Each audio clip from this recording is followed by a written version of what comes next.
Hello, my name is Greta Fye from Claremorris, Ireland. Today, I have a few questions to ask about mainstream medicine throughout the world, um, um, and all branches of mainstream medicine.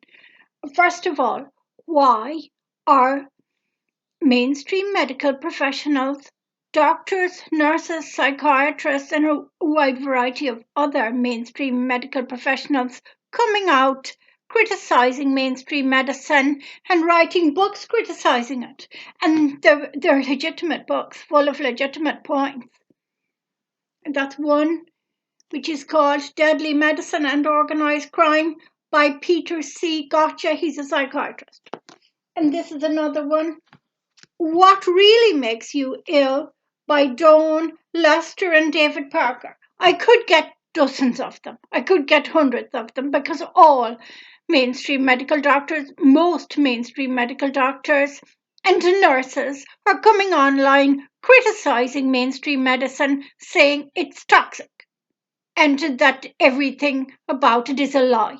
And I agree totally, because my experience of mainstream medicine and psychiatry lets me know that it is the case. For one thing, back in the 1970s, when I was a teenager, and in the 1980s, when I was in my 20s, I went to about 10 doctors asking for help for irritable bowel syndrome.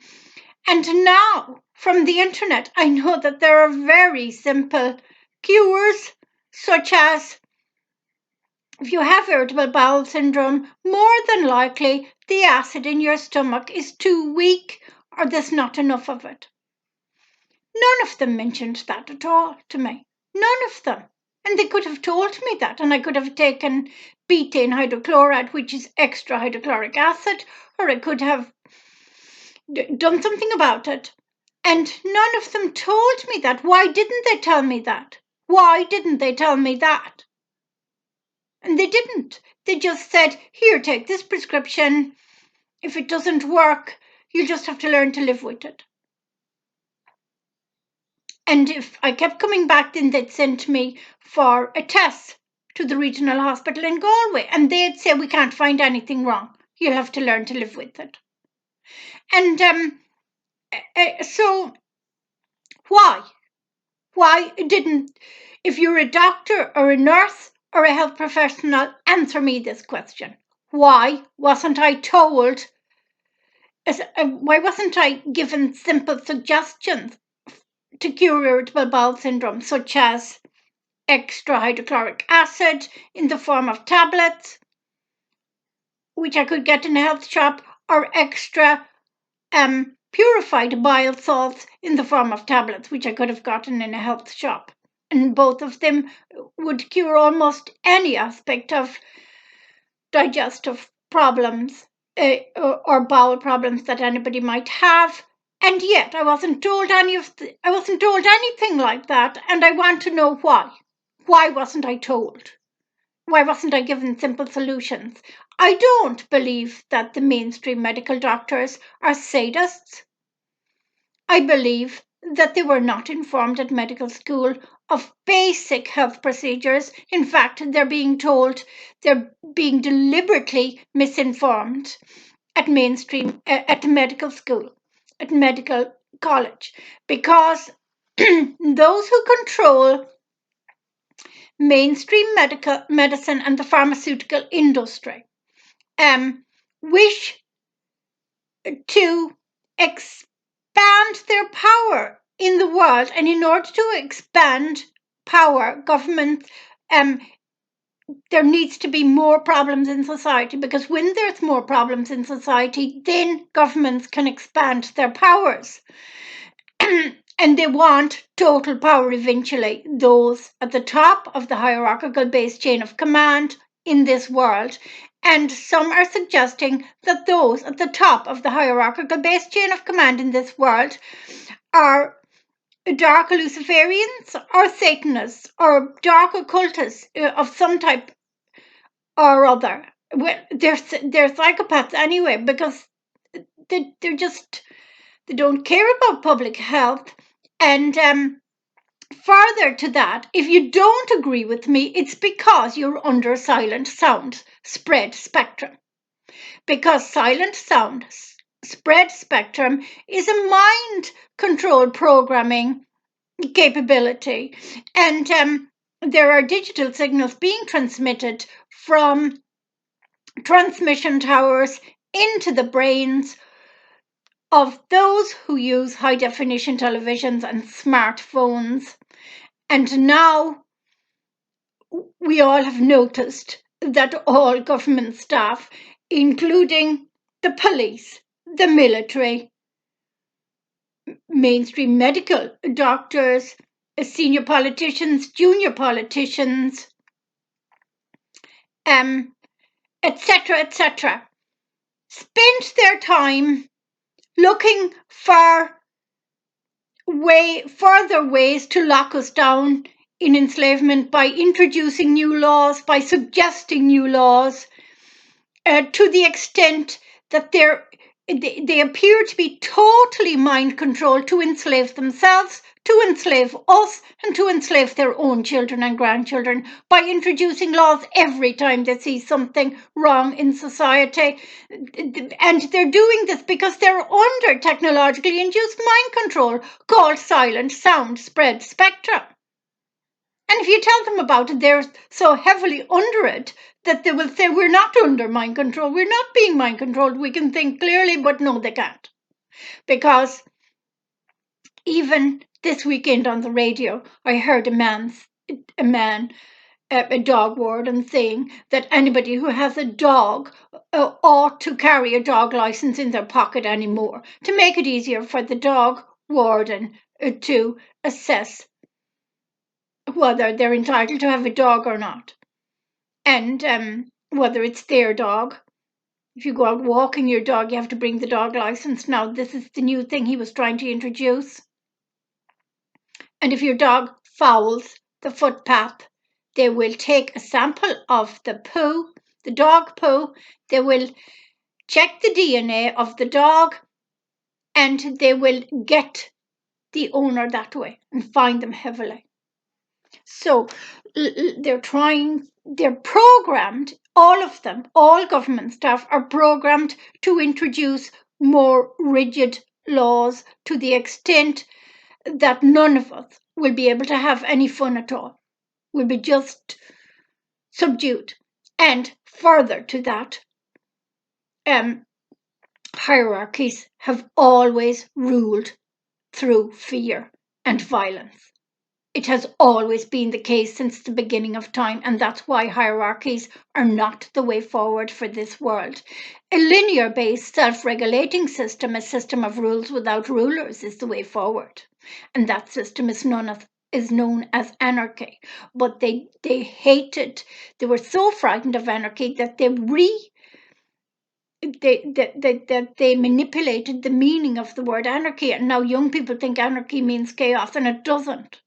It means without rulers. That's what it means, without rulers. So anyway, ages ago, about a few years ago, I wrote a list of reasons why we should abandon hierarchies, abandon church and state, because church and state are the main hierarchies in the world, and they're all one at the very top. They're all one at the very top. And I'll tell you why they're all one at the very top.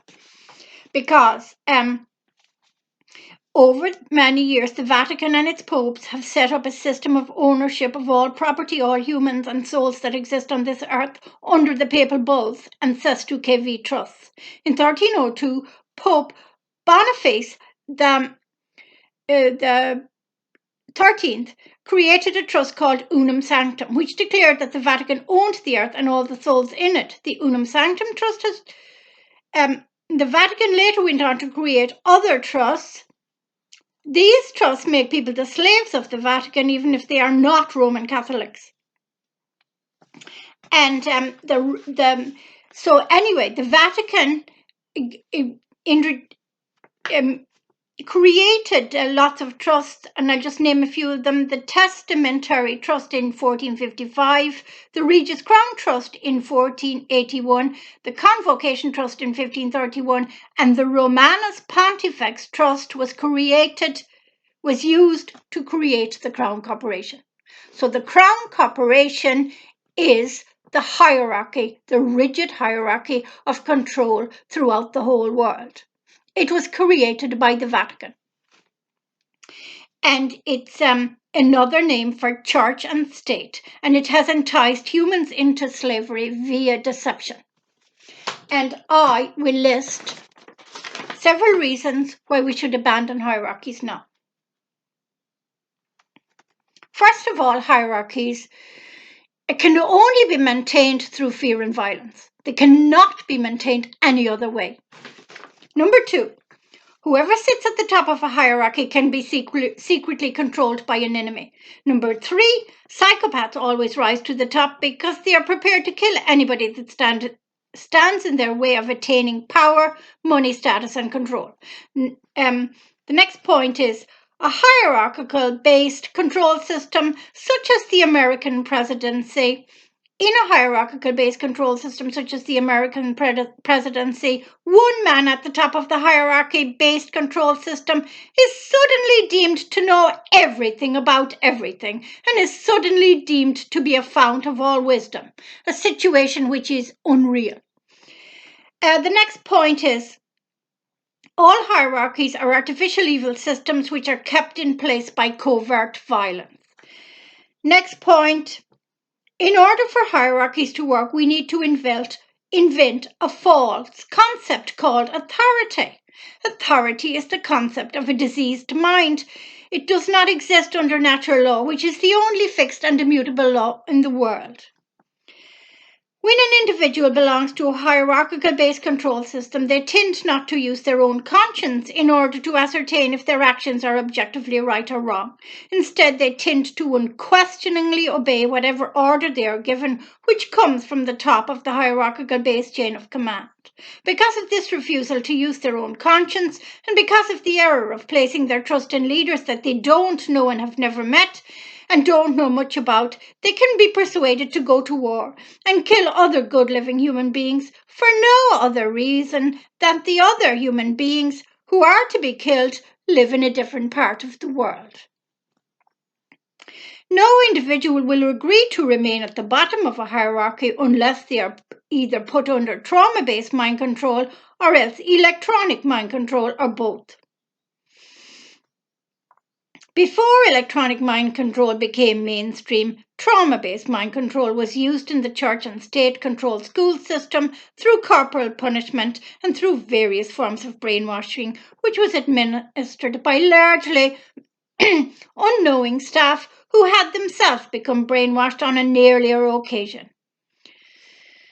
After school, students are successfully inculcated into the hierarchical-based control system. Very few of them will ever raise their heads above the radar again. They will be unquestioningly obedient to the hierarchical-based chain of command for the rest of their lives. Individuals who now sit at the top of the current worldwide hierarchical-based chain of command have access to all power, to an extent that many of them have been abusing their power in a myriad of ways, such as the following example. They have been recently using their power to keep money flowing into their own coffers, and they deny the rest of us the natural right to use that money when we wish to use it. Therefore, they have wrongfully given themselves more rights than they have given the rest of us.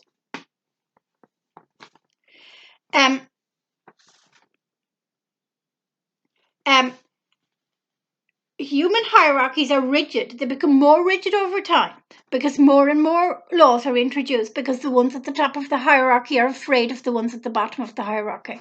So they continually introduced more rigid laws to the point that those at the bottom of the hierarchy become rigid slaves.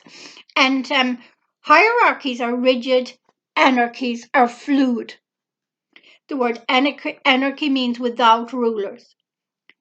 An anarchy is a linear-based, self-regulating system, a system of rules without rulers. Each human being within an anarchy enjoys 100% free will and 100% responsibility for running their own lives and taking care of themselves. In anarchies, human beings are at their most creative and responsible and vibrant. Under moral law, anarchies are the only way we are permitted to run our lives, because it is only under a system of anarchy that we have free will to exercise our conscience before we perform any act. Under hierarchies, we are legally obliged to be unquestioningly obedient. Therefore, we can't live under our own conscience, which is against moral law. But in anarchies, we can.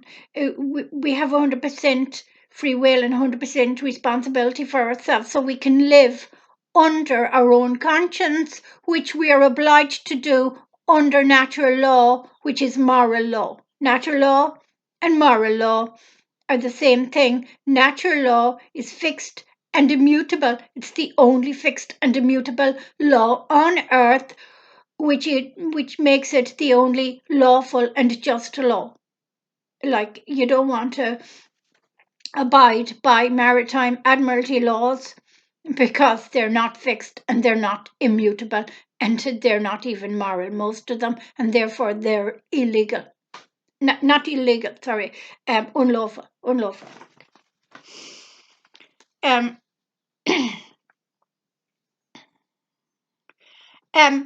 individuals are mind controlled to believe that the ones who sit at the top of the hierarchy are entitled to be there for many false reasons, some of which I have listed here below. As each human being has hundreds of different facets to their character, there can be no objective way to classify a human being. An accident of birth cannot be grounds for conferring a high status on a human being. We are not our positions in society. We are not our occupations. We are not our culture or our beliefs or our financial status or our social status or our matrimonial status or our sexuality or our clothes or how we speak. Take away all of these things and we are still ourselves underneath. All of these things are superficial identities like masks. All of these superficial identities are transitory. We are consciousness having a human experience. Further to that, titles and credentials are also transitory, because you might have several credentials, but if you get a bang in the head, you're not going to know anything that you learned in school, in university to earn those credentials, so they're transitory. And titles, of course, are transitory, because one minute you could be a dictator and you might give yourself stacks of titles, and then you might be deposed and you would lose all the titles. So titles are also transitory. Everything is transitory. Everything. So there is no way one can classify one human being as higher up a hierarchy than another, because we are all equal. We are all equal in this world, and we will not tolerate hierarchies anymore, because they're immoral. We're going to have to go back to a linear based regulating system, a system of rules without rulers, a system of anarchy.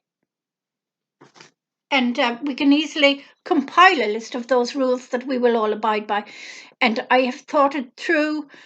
We could just use common law instead of, well, I haven't thought it through entirely, because I don't know enough about money to be able to think the whole system through entirely. But anybody could easily draw up a list of rules that we would all abide by. Some human beings attempt to convince their fellow human beings that they have a higher status than the rest of the human race. They achieve this by sending messages of their supposed superior status by displays of superiority in the public arena by the skilled use of oratory. They also employ uniforms, titles, credentials, possessions, and opulent surroundings to further enhance the lie that they are superior to others in some way. They sometimes pay attendants to attend to their every need and bow to them when they are out in public. They have all their staff organise large gatherings of fawning fans whenever they wish to push the notion of their supposed superiority further. And that's what the Pope does when he comes to Ireland, my country.